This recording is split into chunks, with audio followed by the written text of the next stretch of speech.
Essa é a parte 2 do vídeo. A gente vai falar aqui, eu falei na parte anterior de Jonas e Naum, só que eu não finalizei, né? Tô ajustando aqui. Só que eu não finalizei o assunto porque ele é extenso, eu não queria misturar num só vídeo a mensagem, né? Então a gente vai falar hoje do Império Assírio, né? Entender o que é um império, como foi, como vai ser, como está sendo, sabe? E entender a linguagem bíblica, né? Deus está falando a respeito de impérios, né? Você vê Império Assírio, né? Na maioria dos cristãos que você for conversar ou ouvi-los concernente a Império Assírio, eles vão lembrar-se de Senaqueribe. Vão falar de Senaqueribe, vão usar o termo que Senaqueribe cercou Israel e Deus não permitiu, né? Colocou um freio na boca, no anzol, no nariz do Senaqueribe e ele voltou para sua terra. Ponto. Essa é a história que a gente tem, mais famosa no mundo cristão. Só que aquilo lá foi só um reflexo, um vislumbre do que realmente o rei da Assíria verdadeiro, que vai ter, né? Não chegou a hora dele ainda, né? É uma profecia. Tanto é que Miqueias, que viveu depois de Senaqueribe, Miqueias que, quando ele nasceu, Senaqueribe já estava morto. Mas Senaqueribe não foi morto, por exemplo, nos montes de Israel. Senaqueribe foi repreendido, levou uns petelecos e voltou para sua terra, voltou para Nínive. E morreu em Nínive. Já Miqueias, quando ele é levantado como profeta, ele vai profetizar a respeito do rei da Síria, por exemplo. E aí ele fala, quando o rei da Síria vier na nossa terra, ele vai ser morto nos montes de Israel. Aí você vai para Ezequiel 37, 38, 39, você vai ver lá o rei da Assíria sendo morto nos montes de Israel. Inclusive Apocalipse 19. Você percebe? Rei da Assíria. É claro que lá em Apocalipse 17 não vai aparecer a palavra rei da Assíria, né? Exemplo, no Novo Testamento quase você não vai ver os apóstolos falando o rei da Assíria, sétima cabeça, sétimo império, sabe? Mas eles vão pegar mensagens mais importantes e porque o Espírito Santo quis que fosse assim.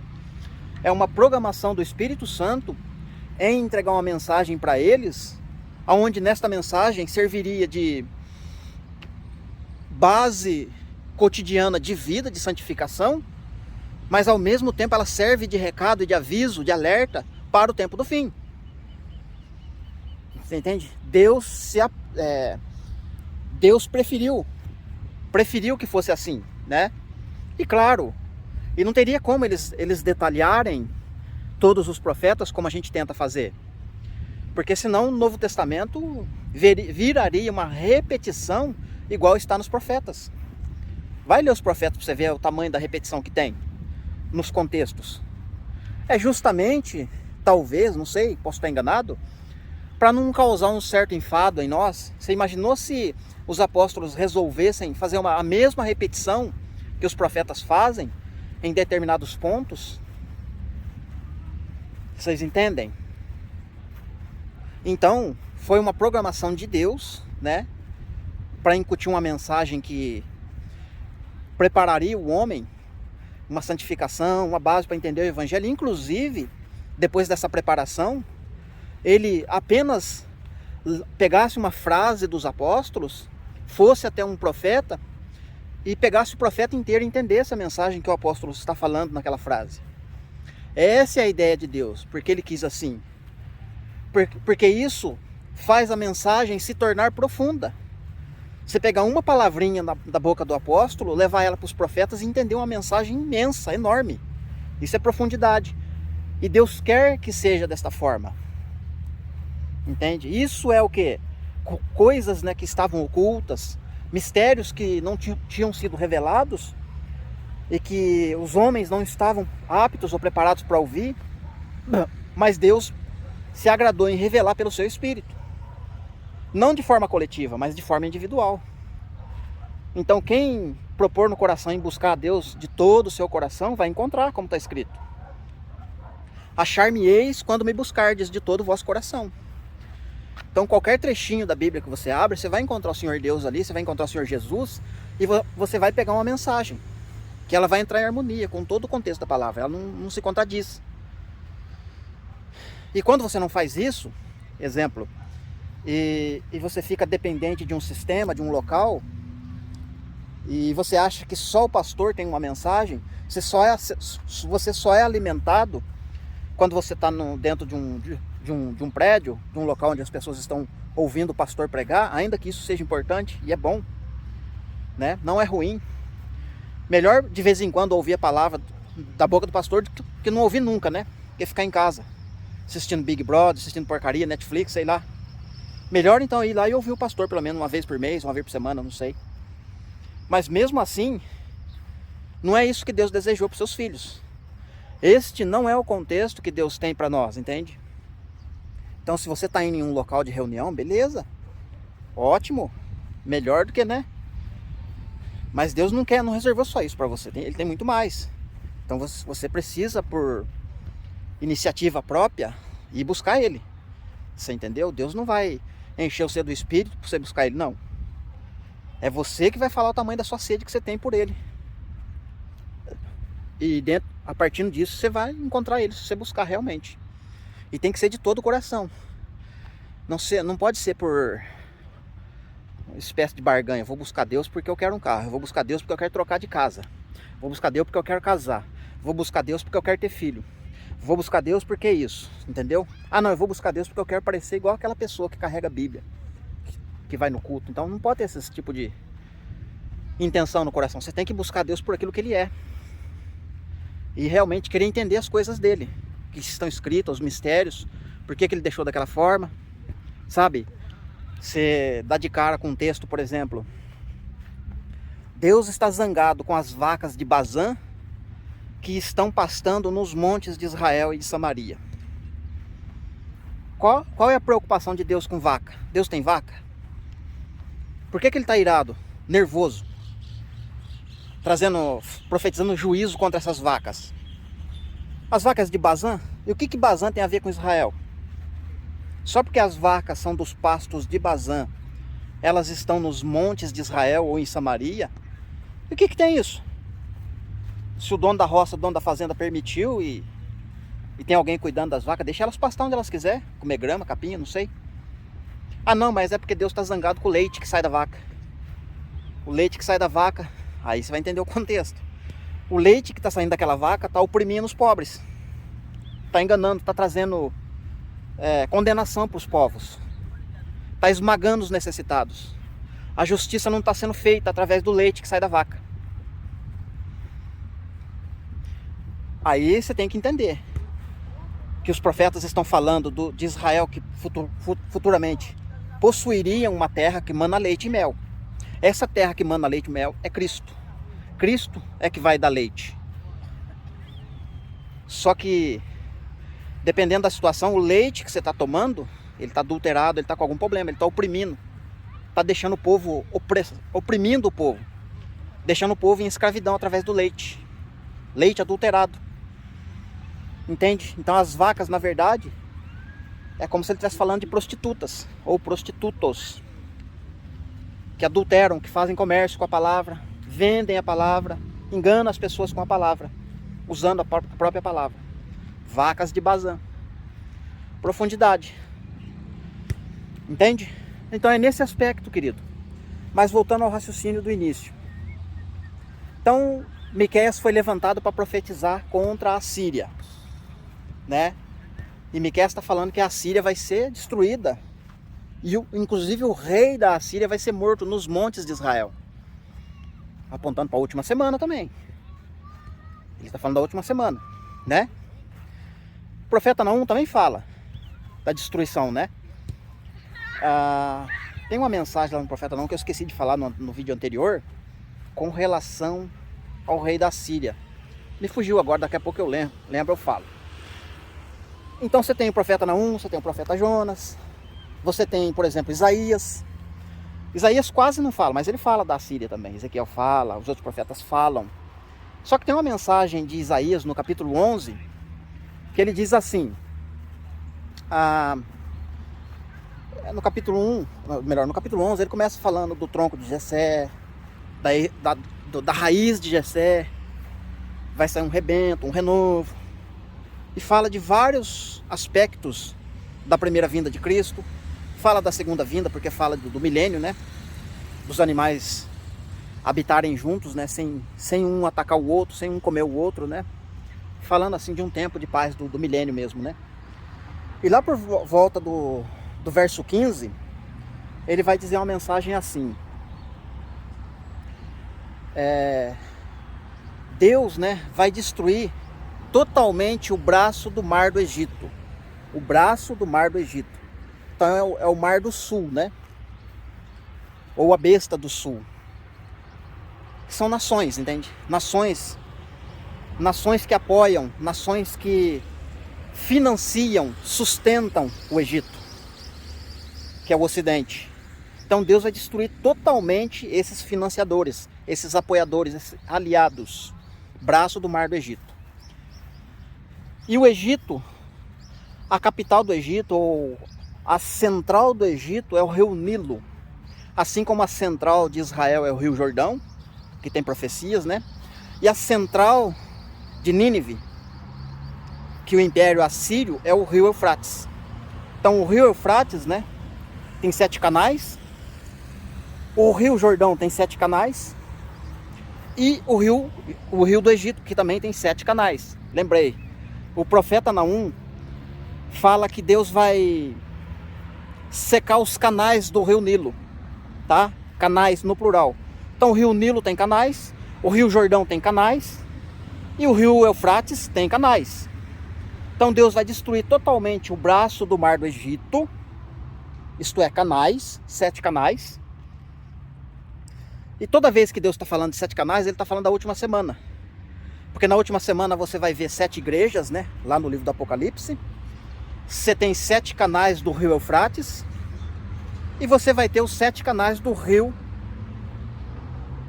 Nilo, que é o Egito, que aponta para o Ocidente. E o Eufrates, o Oriente. Que tem 2 reis, né? Que em Daniel 11, a uma só mesa eles falam mentiras. Entende? E o Rio Jordão tem 7 canais que apontam para 7 igrejas. E o Rio Jordão, que é a representação, o significado e o nome dele, na verdade, no original, é aquele que desce, Cristo. Então Cristo tem 7 espíritos. E no capítulo 11 fala disso, né? Os 7 espíritos do Senhor. Cristo tem as suas 7 igrejas, né? 7 olhos, 7 pedras, por aí vai. E Cristo, quando ele fala, e aquele que crer em mim, né, me receber, do seu interior fluirão rios de águas vivas. Então Cristo é uma fonte, que quem está nele é um rio que jorra, né, para a vida eterna. Rios de água viva. Da mesma forma que o Ocidente, que é o Egito, que tem um rei, que é um rio que tem 7 canais, também fala, entende? Entrega a mensagem. Só que essa mensagem é um rio de água suja. Isso está nos profetas também, água suja. Então o rio Nilo tem 7 canais de água suja, que são doutrinas, né? Ventos de doutrinas, ensinamento humano, doutrina humana e etc. Da mesma forma o rio Eufrates, 7 canais. 7 canais. E os 7 canais do Eufrates, né? Ali no capítulo 11 não fala do Nilo, mas Naum fala do Nilo. O Nilo, os 7 canais vão se secar do Nilo. E Isaías 11 está falando que os 7 canais do Eufrates vão se secar, de forma que qualquer pessoa pode passar nele de sandália andando.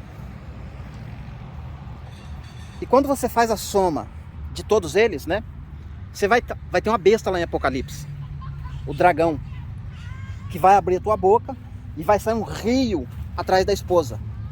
Ou seja, a besta do sul com a besta do norte vão se unir num só corpo, num só povo. E quando isso acontecer, vai ser um rio só. Assim como acontece com Cristo, né? É um rio só.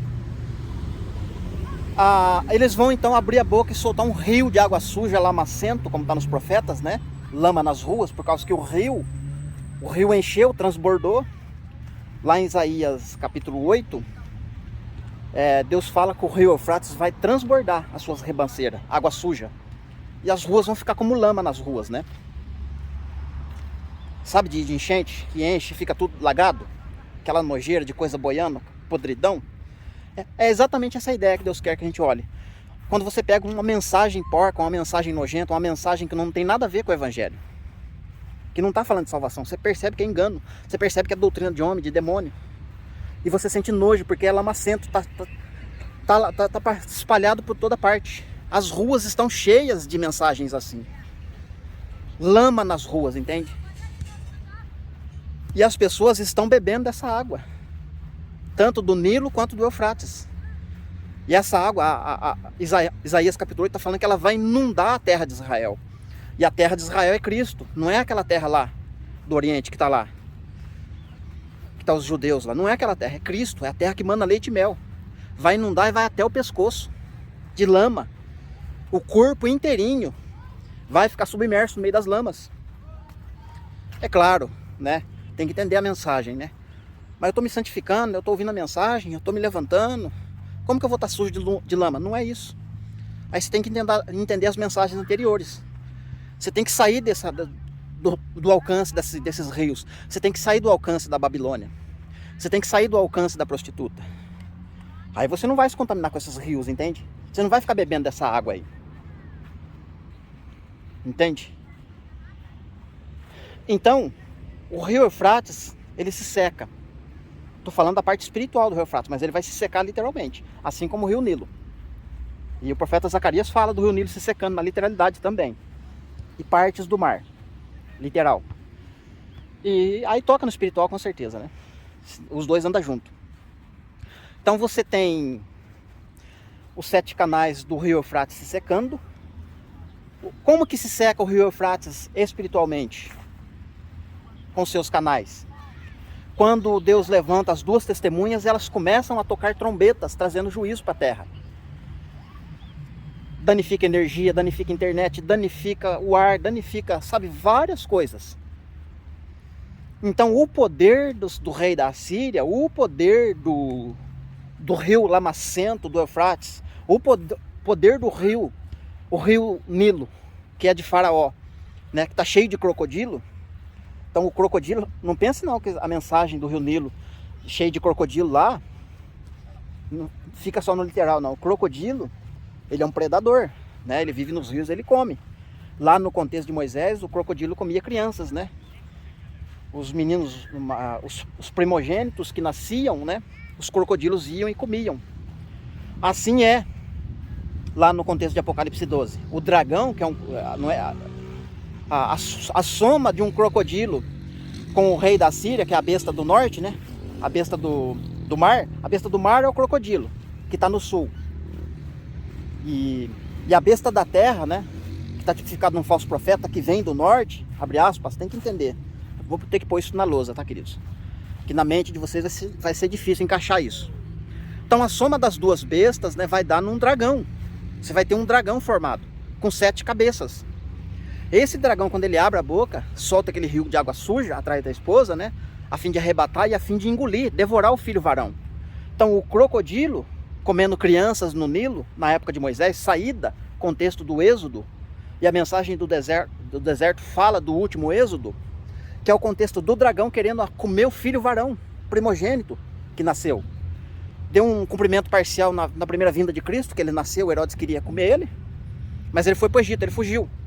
E Herodes não conseguiu destruir o filho varão. O filho varão foi arrebatado, foi assunto aos céus. Da mesma forma, o filho primogênito somos nós também, em Cristo. Né? Cristo é as primícias dos que dormem, mas nós seremos apresentados como primícias para Deus, entende? Da mesma forma que Cristo foi. Então, quando chegar a época de nós, como primogênitos, como está em Jeremias 31, Efraim é meu filho primogênito, olhando para o corpo de Cristo completo, fechadinho, vai chegar a hora de apresentar o primogênito, você entende? Para Deus. E o filho primogênito, o dragão vai querer comer, a devorar, entende? E ele vai ser arrebatado, vai ser apresentado para Deus, né? Porque a igreja vai ser arrebatada. E aí vai ter um contexto lá, claro, de punição para aquele exército, né? Porque o rio que sai da boca do dragão é um exército, né? É os pastores liderando os seus diáconos, né? Em Império das Trevas. É os pastores que estão dormindo, que estão ali no meio da lama, né? Perseguindo a esposa. E claro, tem um contexto de exército literal também, com espada, com escudo, lança, etc. Tudo isso. Mas isso também fala de doutrina, tá? Na parte espiritual. que vai perseguir a igreja, né? Com água suja. Sabe quando você está correndo da enchente? Pois é. Então ali no contexto de Apocalipse 12, a gente está vendo isso acontecer de novo, nas entrelinhas, né? Não está relatado, você tem que somar uma coisa com a outra. Então os 7 canais do rio Eufrates, junto com os 7 canais do rio Nilo, vão somar a 7ª cabeça, que é o Império Assírio. Então o Império Assírio já chegou para nós, mas ele não se manifestou ainda como império. Então, como eu falei no início, o profeta Miqueias, né, que falou que o rei da Síria vai ser morto nos montes de Israel, é o rei do norte, né? É o rei do norte, é o rei da Síria. E o rei da Assíria é o cabeça, é o 8º rei, né? Então você tem uma besta com 10 chifres, né? Que são 10 reis, com 7 cabeças e com diademas nas suas cabeças, né? Isto é, já foram coroados os 7 canais, entende? É como se os crocodilos do Nilo, se casassem, né? Com a besta de 2 chifres de Apocalipse 13, sabe? Uma conexão de uma besta com a outra.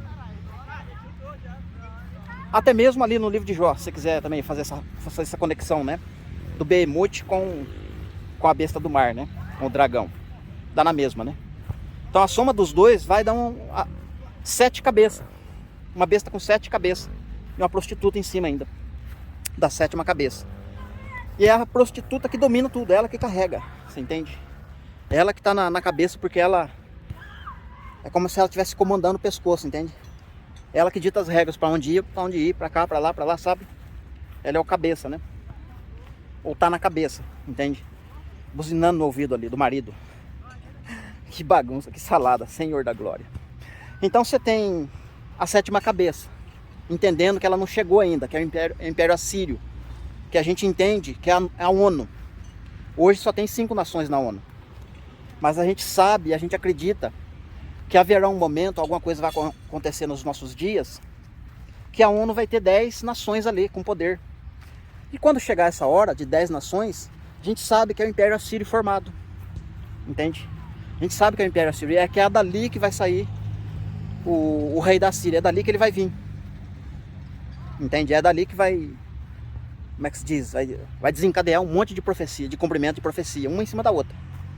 Quando chegar os 10 reis, né? No tempo deles. 10 nações ali na ONU. Então essas 10 nações, né? Vão encabeçar o mundo, é claro. Vão querer pôr a marca, essas coisas, sabe? E aí você vai ter a 7ª cabeça, que é o rei, é o rio Nilo, né? O rio Eufrates se secando. Porque agora eles vão ser divididos em 7 canais. Assim como a igreja, ela é 7 igrejas, mas ela está no mundo inteiro. Então esses 7 canais são espalhados no mundo inteiro, de água suja, né? E aí a coisa vai ficar terrível na terra, aí vai ficar insustentável, né? Aí vai ser o momento das fugas, né? De ir para o deserto. O meio nosso de sobrevivência mesmo vai ser posto à prova, né? Depender de Deus literalmente, ir para o deserto, sabe? Fugir mesmo para o deserto. Como entende a mensagem, né? Da última semana. Quando a gente entra no Êxodo, última semana, metade da última semana, a igreja já profetizou, já denunciou o rei da Síria, já denunciou as 10 cabeças, já denunciou a 7ª, já denunciou a prostituta, inclusive já profetizou o juízo dela. Como fala lá na 4ª trombeta, né? Da 4ª para a 5ª. Que vai aparecer um evangelho gritando, caiu a grande prostituta. Por que caiu? Porque as 2 testemunhas já terminou o trabalho delas. E agora vem as trombetas, né? Não que a 1ª, 2ª e 3ª trombeta não teve efeito. Claro que teve efeito, e muito. A terra já vai estar desolada. A terra vai estar numa situação que não tem mais como se sustentar. A besta já assumiu o controle do mundo, sabe? A marca já está estabelecida, toque de recolher, sabe? Um controle total da população, do resto, né? Porque as 3 primeiras trombetas já vai eliminar um monte de gente. Um monte de gente já vai morrer nas 3 primeiras trombetas, né? Então, quando chega ali na metade da semana, a coisa tá terrível. Aí é a hora da gente avisar os familiares, vamos pro deserto, vamos fugir, porque agora a coisa vai ficar insustentável. Não é mais possível ficar por aqui. Ficar por aqui é risco de perder a vida eterna, né? Uma hora ou outra vai acabar aceitando a marca. Vai ser imposta a marca por obrigação. A não ser que Deus colocar no coração da pessoa para ficar, mas já sabendo, preparada para morrer por Cristo, né? Entregar sua vida. Porque vai ter que negar, né? Vai ter que negar a marca. E para negar a marca vai ser decapitado. Então Deus pode colocar no coração da pessoa para ela ficar. Mas com certeza a gente vai precisar se preparar, né? E o que Deus colocar no coração da gente, a gente vai executar, porque está escrito, né? Mas eu acredito que a maior parte vai para o deserto, por causa do contexto dos familiares, né? Cada um de nós vamos chamar o nosso familiar, vamos reunir, olha, fica preparado, né? Daqui uns dias, daqui algumas horas a gente vai partir. Sem rumo, né? A gente vai partir por nada. A gente vai sair literalmente do sistema, a gente vai sair literalmente da Babilônia. Vamos fugir. Vamos fugir, vamos ser sustentados por Deus, né?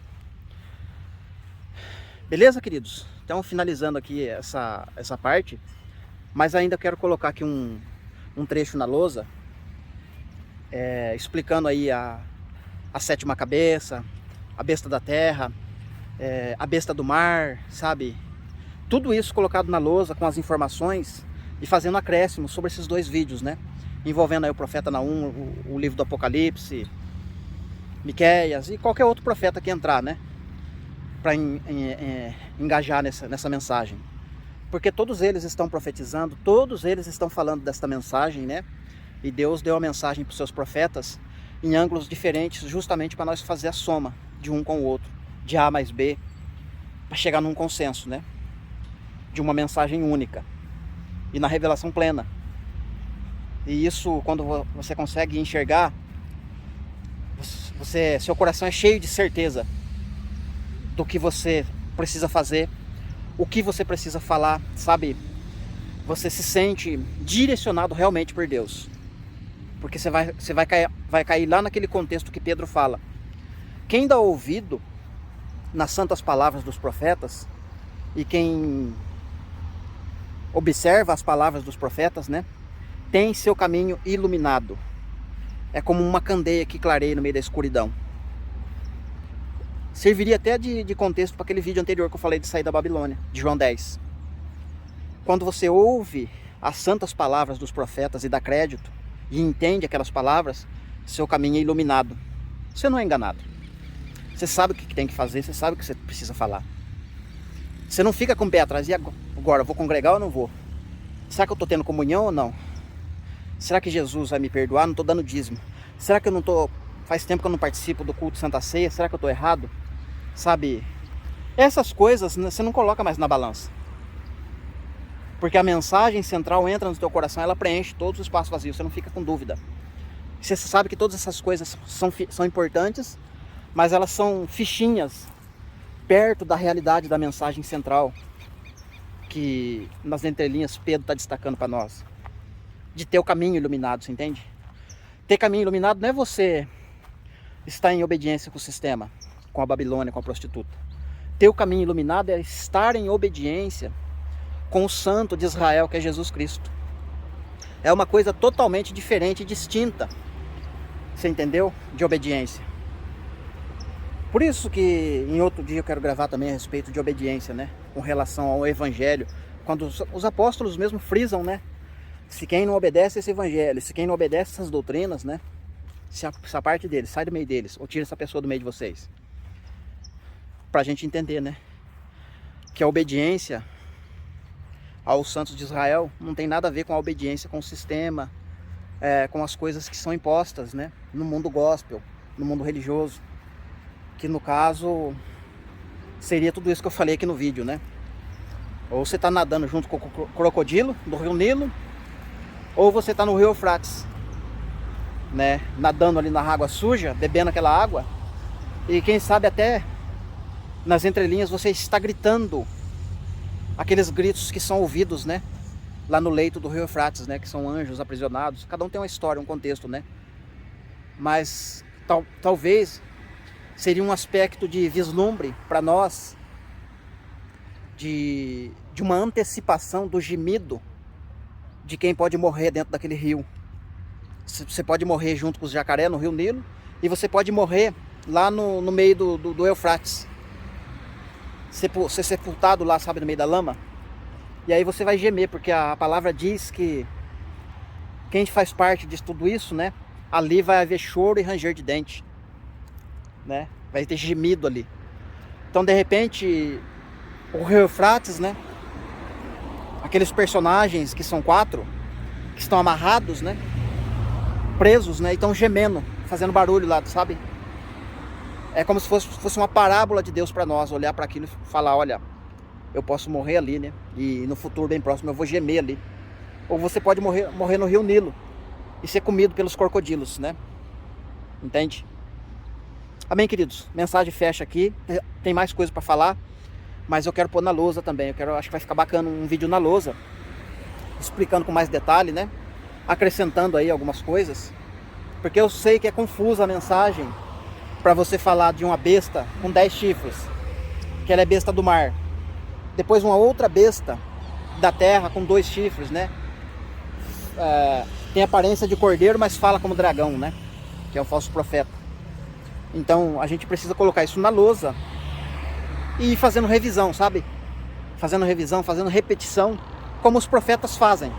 As repetições servem como se fosse uma lição de casa. Cada vez que você repete, cada vez que você revisa, você entende uma coisa nova, um acréscimo, e as coisas vão ampliando, vão ficando cada vez melhor para a gente ouvir e entender. Tá bom, queridos? Então agora finalizando, um forte abraço, Deus abençoe e até o próximo vídeo, permitindo Deus.